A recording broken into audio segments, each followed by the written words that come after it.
I was really looking forward to the next F1 race after Japan, but unfortunately, yep, cancelled. I can't really do much about that, but I would like to take you back to a much simpler time, exactly 1 year ago. I'm talking about the fastest F1 Bahrain Grand Prix qualifying time set by Oscar Piastri at 1 minute 29.841 seconds. Let's see if I can beat it. As usual, my preferred simulator is Assetto Corsa, but I have a new track weapon of choice, the RSS Formula Hybrid Alpine 2025. Let's go. So as usual, we'll load my settings and I'll go through each section of the setup to show you how I've dialed the car in. So let's load my setup right there. And we start off with the gears. These ones are fixed ratio, so there's nothing to change here.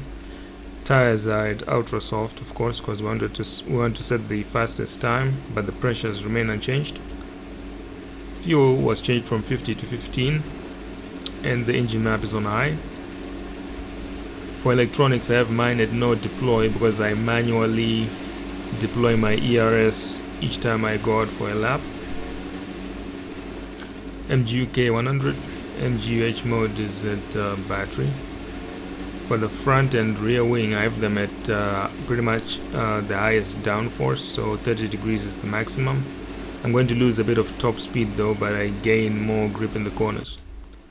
For the brake power, it's at 100%, brake bias is at 50%, but my migration is pretty much 0. I find it way more consistent with my driving style. The throttle position is at 6 for the drivability, and the engine braking is at 7. All my diff settings are at 1, and the high speed switch is at 200. The diff preload is at 15, which I believe is the default setting. For my alignments, the camber was -3, I put it down to 2.8. The toe for my rear wheels is 0, but for the fronts it's -10. My roll bar is at its stiffest setting, as well as the springs too. They're at the stiffest setting, but the height and travel are unchanged. But for the rear, I put it down to the softest setting, and the heights are unchanged as well.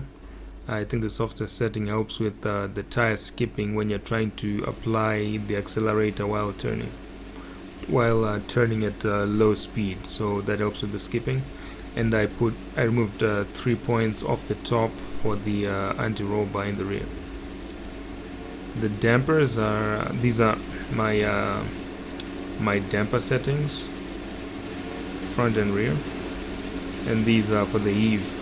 So you can feel free to pause through each of them to copy them if you want to try them out. These ones are irrelevant for the handling of the car. These are the settings that I use for this car and this track. So now let's go on to the lap.